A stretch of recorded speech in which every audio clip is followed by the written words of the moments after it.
morning students, welcome to secretarial practice. Last lecture we had finished with that topic of stock exchange. यानी अगर मैं आपको index में clarify कर दूं तो हमारे लेटर्स के चैप्टर्स को छोड़ करके बाकी के सारे चैप्टर्स कंप्लीट हो गए हैं. If you look at the index, line से 1 से लेके 5 चैप्टर तक और 9 चैप्टर से लेके 12 चैप्टर तक, इन चैप्टर्स में क्या क्या टॉपिक्स ओमिटेड है वो भी मैंने आपको बता दिया है. अब 3 चैप्टर्स बचे हैं, चैप्टर 6, 7 एंड 8, जो कि कॉरेस्पॉन्डेंस या लेटर्स के ऊपर है. चैप्टर नंबर 6 जो है that is correspondence with members, यानी कि shareholders. Shareholders are the members of the company, उनके साथ correspondence. Then there is correspondence with debenture holders. debenture holders वो है जिन्होंने डिबेंचर खरीद के कंपनी को उधार पे पैसा दिया है, उनके साथ किया जाने वाला correspondence. और तीसरा जो है that is correspondence with depositors. Depositors ने भी डिपॉजिट के रूप में कंपनी को उधार पर पैसा दिया है. तो on one side you have owners of the company and on the other side you have creditors of the company. इनके साथ सेक्रेटरी को किसी न किसी कारण से पत्र व्यवहार या लेटर्स लिखने पड़ते हैं, पत्र व्यवहार करना पड़ता है या लेटर्स लिखने पड़ते हैं. और इन्हीं लेटर्स के ऊपर ये 3 चैप्टर्स हैं. अब आपकी एग्जाम में लॉन्ग क्वेश्चन के अंदर आपको एक लेटर प्रिपेयर करने के लिए आएगा और शॉर्ट क्वेश्चन के अंदर भी आपको लेटर प्रिपेयर करने के लिए आएगा. सो एक्चुअल लेटर का प्रिपरेशन जो है वो हम नेक्स्ट लेक्चर ऑनवर्ड्स करेंगे. आज मैं आपको इन तीनों चैप्टर्स में एक थियरी का क्वेश्चन है वो मैं आपको करवा देता हूं आज के इस लेक्चर के अंदर. There is a theory question, precautions to be taken by secretary while corresponding with members या shareholders या corresponding with debenture holder या corresponding with depositor. अब आपको आइडिया दे चुका हूं, ये हम कई बार डिस्कस कर चुके हैं कि मेंबर या शेयर होल्डर कंपनी का ओनर है, part owner of the company, क्योंकि उसने शेयर्स खरीदा और कंपनी को कैपिटल प्रोवाइड किया है. तो किसी न किसी सिलसिले में उसे मेंबर या शेयर होल्डर को लेटर लिखने पड़ते हैं. अब किस सिलसिले में अगर आप पूछेंगे कि भाई सेक्रेटरी मेंबर्स या शेयर होल्डर को लेटर कौन कौन से हालात में लिखता है या किस सिलसिले में वो लेटर लिखता है. अलॉटमेंट लेटर भेजता है, जब शेयर्स अलॉट किए जाते हैं तब वो भेजता है letter of allotment. Shares allot नहीं किए जाते हैं तो वो रिग्रेट लेटर भेजता है. अगर कंपनी इंस्टॉलमेंट में पैसे कलेक्ट कर रही है तो वो कॉल लेटर या कॉल का नोटिस भेजता है. शेयर होल्डर ने कॉल का पैसा टाइम पर पे नहीं किया तो वो रिमाइंडर भेजता है. उसके बाद में भी अगर शेयर होल्डर पैसा पे नहीं करता है तो कंपनी शेयर्स फॉरफिट कर लेती है तो फॉरफीचर का नोटिस भेजा जाता है. इसके अलावा और कब लेटर लिखता है वो शेयर होल्डर या मेंबर को, तो जब जनरल मीटिंग्स यानी कि जब एनुअल जनरल मीटिंग या एक्स्ट्राऑर्डिनरी जनरल मीटिंग होती है तो उसकी नोटिस भेजता है. इसके अलावा शेयर्स जब ट्रांसफर करना है तो ट्रांसफर से संबंधित लेटर आते हैं, ट्रांसमिशन करना है तो ट्रांसमिशन से संबंधित लेटर्स आते हैं. अपार्ट फ्रॉम दैट यदि शेयर होल्डर को कंपनी से किसी किस्म की शिकायत है और अगर शेयर होल्डर या मेंबर कंपनी में कंप्लेंट लेटर भेजता है तो उस कंप्लेंट लेटर का रिप्लाई सेक्रेटरी को देना पड़ता है. अगर शेयर होल्डर कंपनी में किसी किस्म की क्वेरी या जानकारी पाना चाहता है तो ऐसे में भी जवाब देना किसका काम है, सेक्रेटरी का काम है. तो सेक्रेटरी कई ऐसे हालात हैं जब वो मेंबर या शेयर होल्डर को लेटर लिखता है. अब जाहिर बात है जब वो शेयर होल्डर या मेंबर को लेटर लिखता है जो कि कंपनी का पार्ट ओनर है तो उसे कुछ सावधानियां बरतनी होती है, कुछ प्रिकॉशंस लेने होते हैं. प्रिकॉशन का मतलब होता है सावधानी बरतना. तो शेयर होल्डर या मेंबर को जब लेटर लिखेंगे तो क्या प्रिकॉशंस लेने हैं सेक्रेटरी को, वो यहाँ पर दिया हुआ है। ये आपको शॉर्ट आंसर में पूछा जा सकता है, precautions to be taken by secretary while corresponding with members या शेयर होल्डर। ये आंसर आपको मिलेगा on page number 93।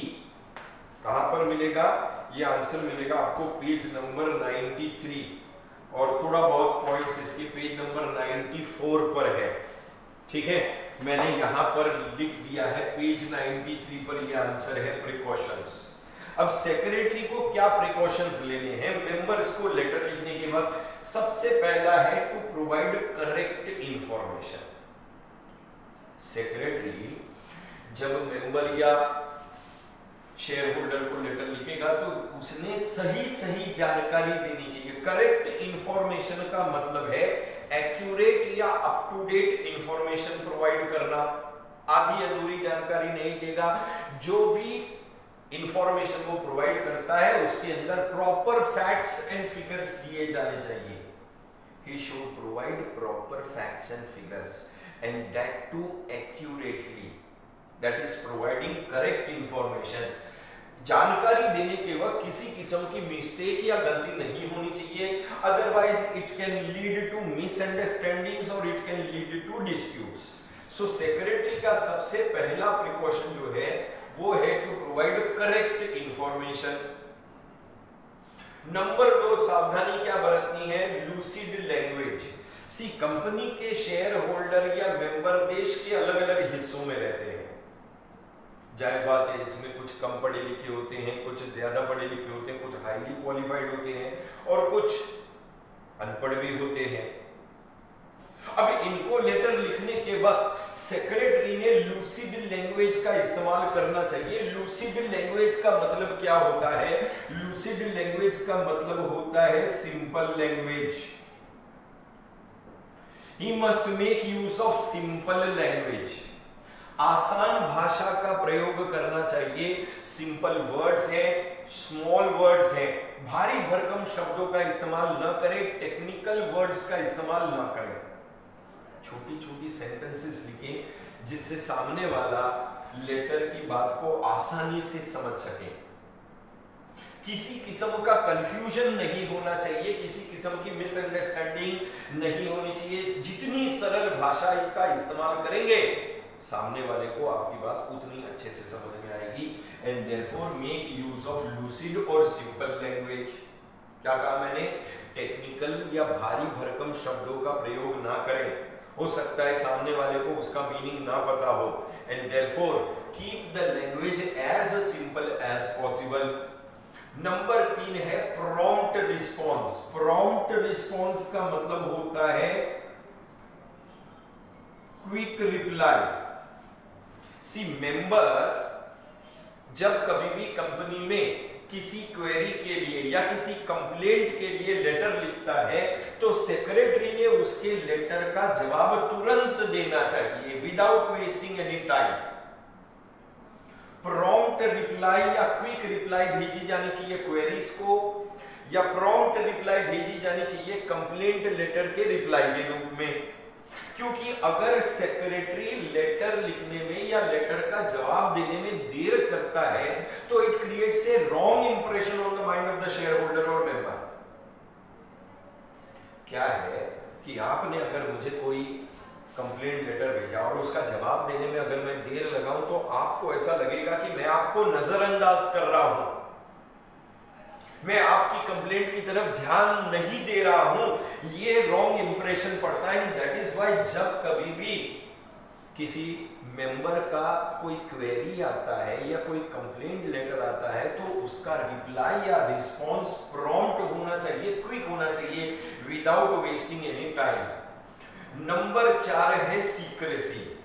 C secretary company के लिए काम करता है, ठीक है, तो सेक्रेटरी की वफादारी कंपनी के प्रति होनी चाहिए।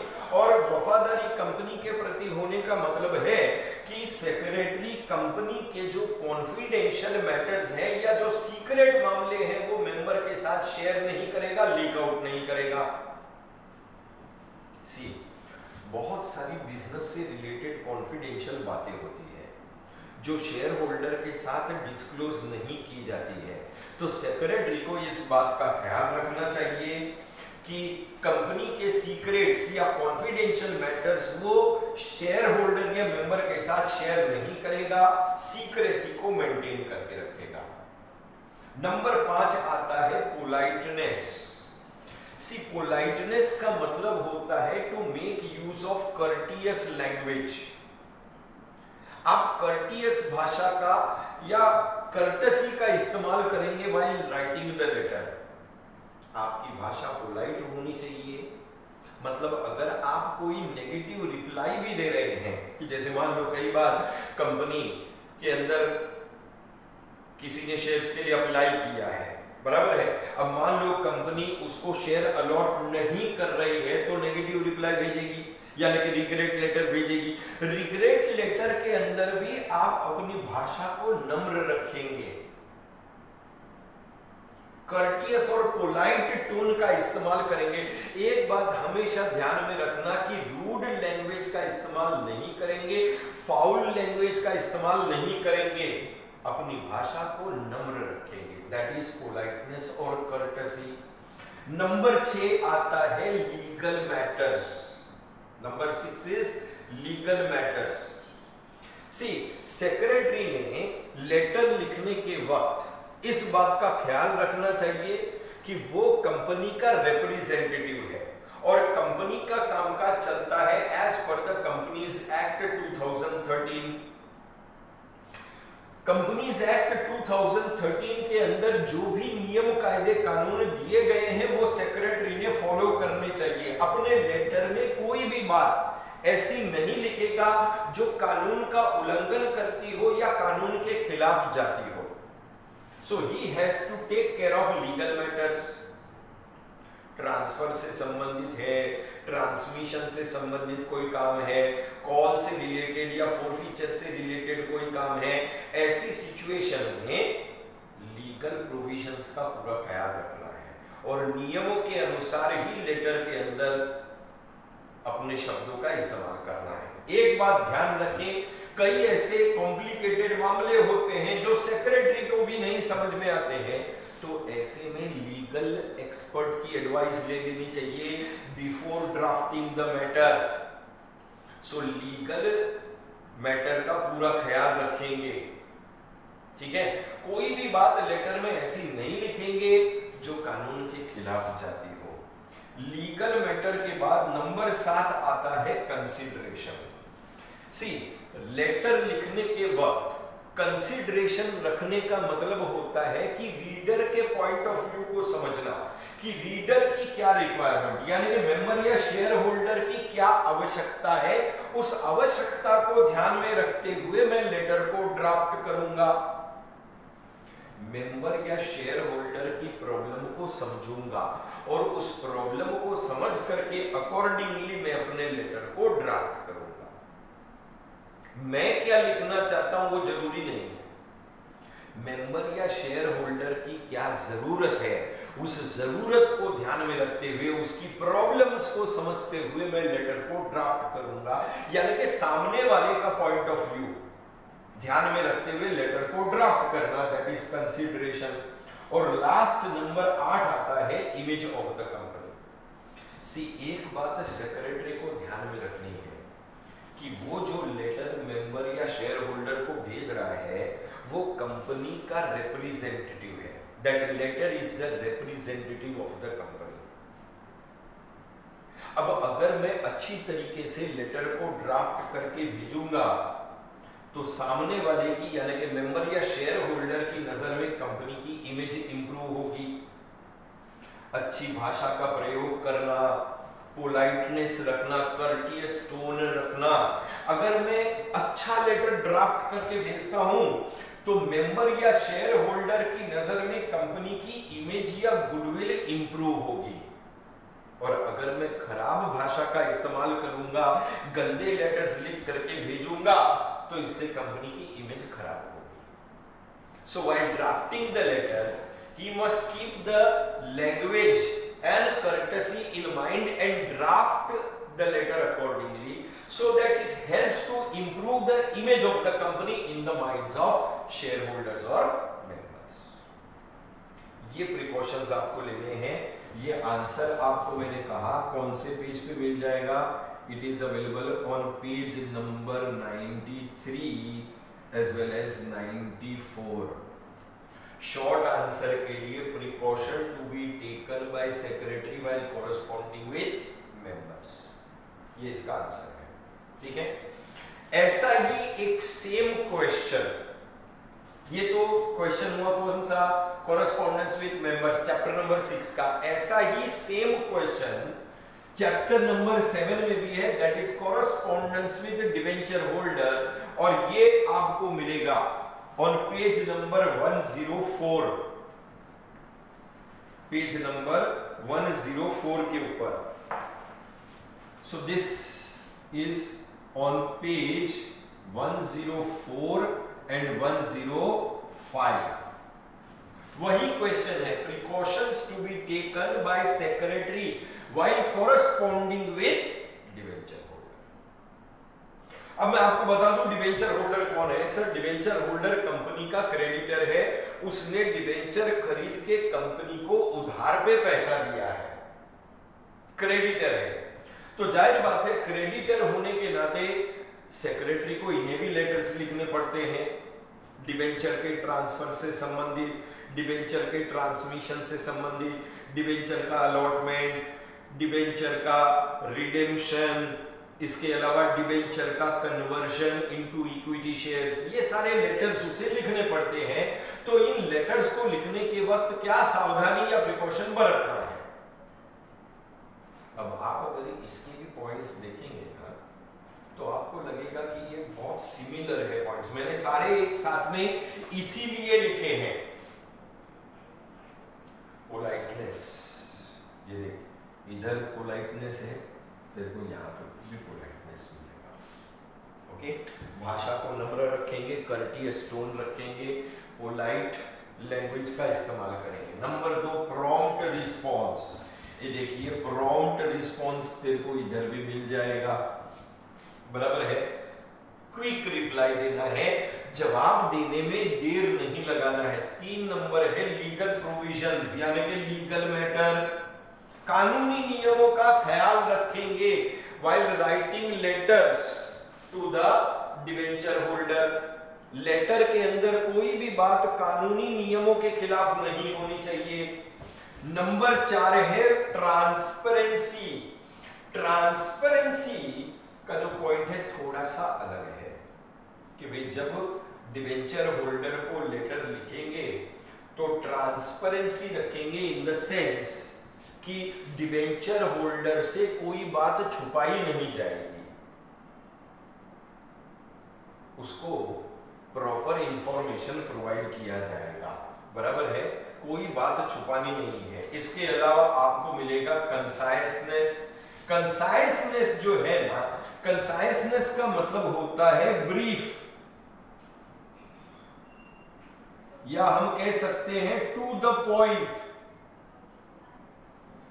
जब डिबेंचर होल्डर को आप लेटर लिखते हो तो आपका लेटर ब्रीफ होना चाहिए, टू द पॉइंट होना चाहिए.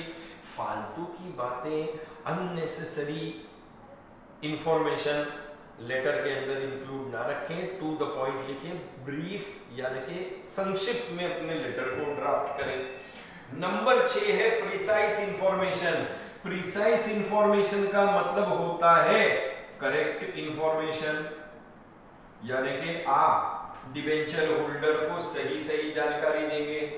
यदि करेक्ट इंफॉर्मेशन इधर भी है और प्रिसाइज इंफॉर्मेशन, प्रिसाइज का मतलब करेक्ट ही होता है, एक्यूरेट इंफॉर्मेशन, सही जानकारी देना.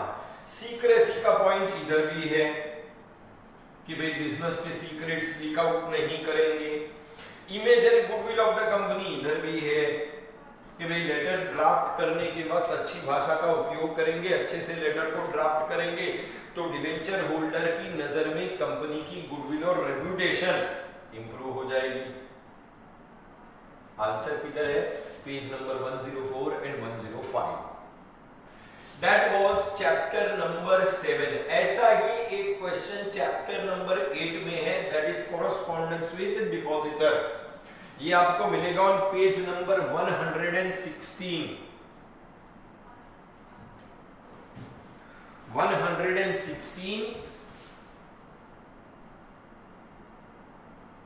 and 117। सेम क्वेश्चन है, precautions to be taken by secretary while corresponding with depositors, यानी कि डिपॉजिटर्स के साथ पत्र व्यवहार। अब डिपॉजिटर्स कौन है, आपको आइडिया है ही। डिपॉजिटर्स वो है जिन्होंने डिपॉजिट्स के रूप में कंपनी को लम सम में एक शॉर्ट पीरियड के लिए उधार पर पैसा दिया है, जिसके बदले में कंपनी उनको इंटरेस्ट का पेमेंट करती है। अब डिपॉजिटर भी कंपनी का क्रेडिटर है क्योंकि उधार पे पैसा दिया है। जाहिर बात है डिपॉजिटर को भी लेटर लिखने पड़ते हैं सेक्रेटरी को। सर कौन से संबंध में लेटर लिखने पड़ते हैं? देख, जब वो डिपॉजिट्स देता है ना कंपनी को, तो सेक्रेटरी उसे लेटर ऑफ थैंक्स भेजता है क्योंकि उसने डिपॉजिट दिया है कंपनी को, तो लेटर ऑफ थैंक्स है। डिपॉजिट के रिन्यूअल का लेटर होता है, डिपॉजिट्स के रीपेमेंट का लेटर होता है। तो इस प्रकार से डिपॉजिटर को भी लेटर लिखता है।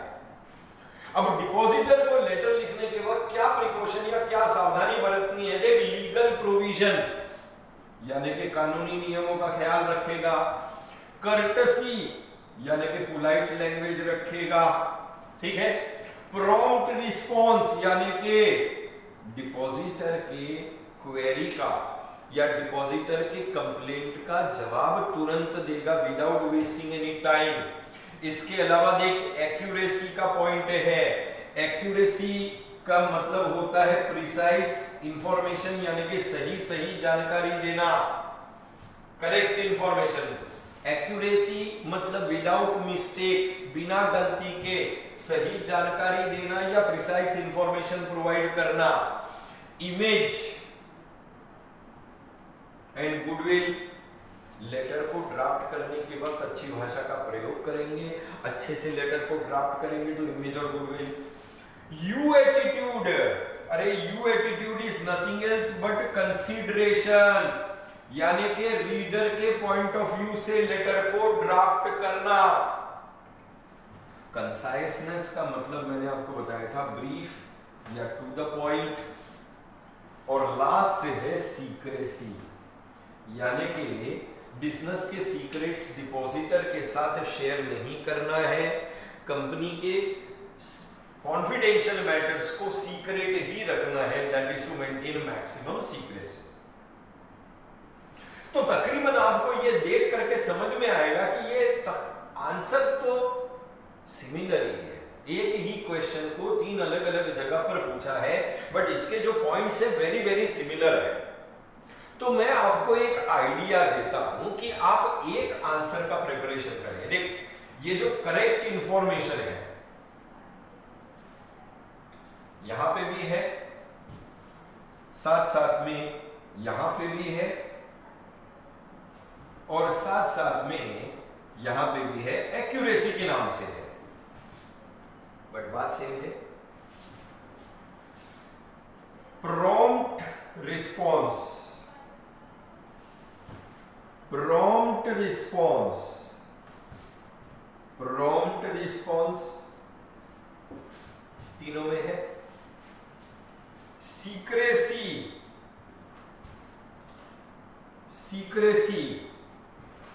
और यहां पर भी सीक्रेसी, सेम है पॉइंट तीनों में। पोलाइटनेस या कर्टसी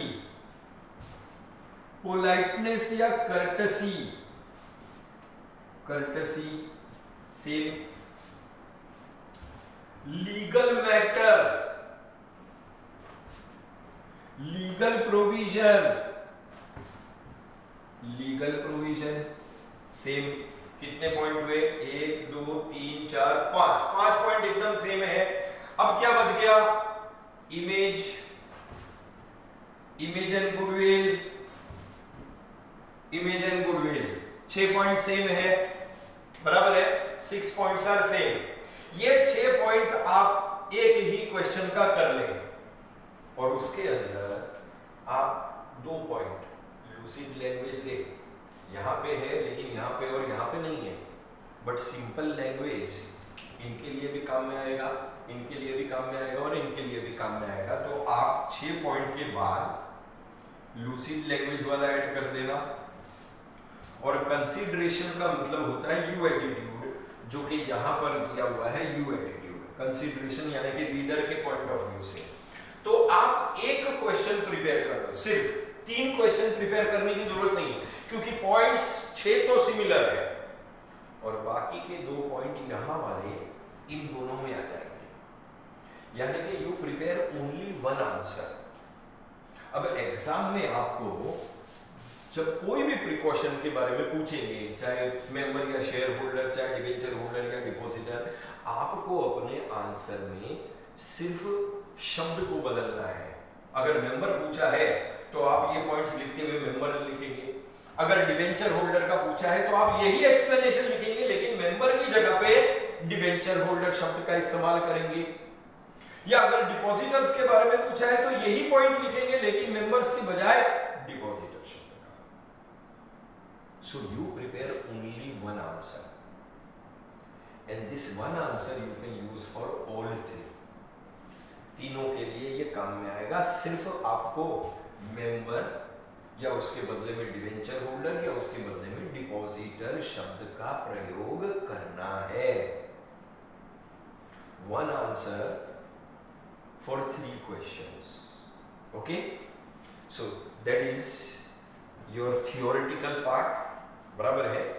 इसके अलावा चैप्टर के एंड में जो ऑब्जेक्टिव्स दिए हैं वो तो चैप्टर नंबर 2, 3 और 4 से कवर्ड हो जाएंगे, क्योंकि चैप्टर नंबर 2, 3 और 4 में हमने यही सारी चीजें डिस्कस की है। ठीक है कि नहीं? दैट इज 2, 3, 4 एंड 5 इनफैक्ट हमने डिस्कस किया है सारा शेयर होल्डर का, शेयर्स का, डिवेंचर्स का, डिपॉजिट्स का, डिपॉजिटर का, डिवेंचर्स का, डिवेंचर होल्डर का मीनिंग वगैरह सब आगे के चैप्टर्स में डिस्कस किया है। तो वही ऑब्जेक्टिव्स के लिए काम में आ जाएगा। अब नेक्स्ट लेक्चर में जब हम मिलेंगे तब हम लेटर लिखना स्टार्ट करेंगे, बराबर है, क्योंकि लेटर आपको लॉन्ग क्वेश्चन में भी आएगा एज वेल एज लेटर आपको शॉर्ट क्वेश्चन में भी आएगा। तो वो लेटर का प्रिपरेशन कैसे करना है वो मैं आपको नेक्स्ट लेक्चर में बताऊंगा। सो थियरी का पार्ट हो चुका है, अब बस हमारे सिर्फ लेटर के प्रिपरेशंस बचे हैं। That we will start from next lecture. तब तक के लिए आप अपना ख्याल रखेंगे, अपनी देखभाल करेंगे। Thank you very much.